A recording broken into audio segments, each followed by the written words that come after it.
மும்மொழி கொள்கைக்கு சிவசேனா கட்சி ஆதரவு. தஞ்சாவூர் மாவட்டம் கும்பகோணம் தமிழகத்தில் தேசிய கல்விக் கொள்கையை அமல்படுத்த மத்திய அரசு வலியுறுத்தி வருகிறது. ஆனால் தமிழக அரசு அதற்கு கடும் எதிர்ப்பு தெரிவித்துள்ளது. இதன் காரணமாக தமிழகத்திற்கு வழங்க வேண்டிய 2152 கோடி ரூபாயை மத்திய அரசு விடுவிக்கவில்லை. இதனை எதிர்த்து தமிழக அரசு கடும் கண்டனத்தை தெரிவித்துள்ளது. இந்த நிலையில் தமிழக சிவசேனா கட்சி மும்மொழி கொள்கைக்கு ஆதரவு தெரிவித்துள்ளது. சிவசேனா கட்சியின் மாநில துணைத் தலைவர் பூக்கரை எஸ். ஆனந்த் செய்தியாளர்களிடம் கூறியதாவது: மும்மொழி கொள்கைக்கு சிவசேனா ஆதரவு தெரிவிக்கிறது.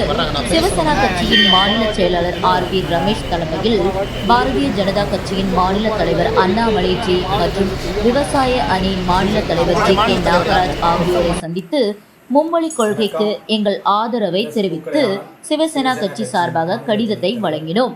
உடன் திருப்பூர் மாவட்ட துணைத் தலைவர் டி. சந்தனகுமார், திருப்பூர் வடக்கு மாவட்ட செயற்குழு உறுப்பினர் ஓ. கண்ணன், திருப்பூர் கிழக்கு மாவட்ட விவசாய தலைவர் பி. வேணுஜன், தஞ்சை மாவட்ட பொறுப்பாளர் மரியன் மற்றும் பொறுப்பாளர்கள் உடன் இருந்தனர். செயலாளர் ஆர்.பி. ரமேஷ் அவர்கள் ஆணைக்கிணங்க இன்று பாரதிய ஜனதா கட்சிக்கு ஆதரவு தெரிவிப்போம் என்பதை கலந்து ஆலோசித்து தெரிவித்துக் கொண்டு மாநில தலைவர் எஸ். எம். மணிபாரதிஜி அவர்களின் ஆணை கடிதத்தை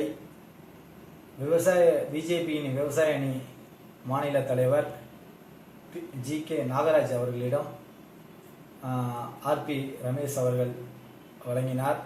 அதைத் தொடர்ந்து அதே சமயம் பிஜேபியின் மாநில தலைவர் அண்ணாமலைஜியிடமும் சிவசேனா கட்சியின் செயலாளர் ஆர்.பி. ரமேஷ்ஜி அவர்கள் வழங்கினார்.